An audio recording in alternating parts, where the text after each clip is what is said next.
That's a really good question. I thought about wearing it, bling. Wrestling's pretty good. Thank you. Anyone else? You roll with the punches. No, thank you. I love to hear it. Frank Castle is in my bones. Frank Castle is in my bones. Like, you know what? I can't believe this. And the things that I saw in him and that he saw in me, too.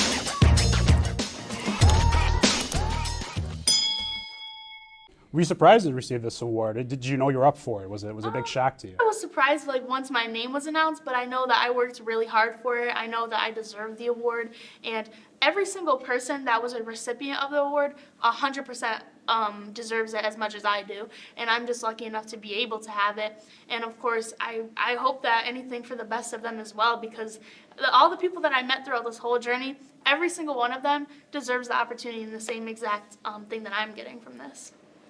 Brianna, read about so many resources the club offers and that you're interested in robotics. I was wondering if I could get a brief overview, or you could just teach me something about robotics. I know nothing about it. When I first did, it was when I was 9, and that was actually the first program that I got started in. And eventually I started to help run that for the other kids with some of the other staff members at my club. And I was in it for a good maybe 2 to 3 years. I really enjoyed it. Unfortunately, I'm not as in it as I'd like to be anymore, just because now I'm running a Keystone Club at my club.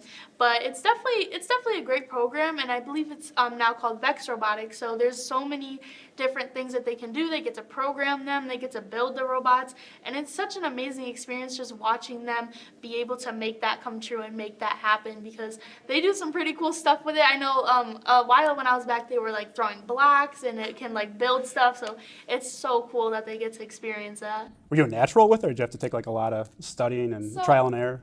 I went in my middle school, we had a Vex Robotics program, so I was familiar with building them, but the programming was very hard for me, but I ended up learning it pretty soon with the help of some of the other staff members.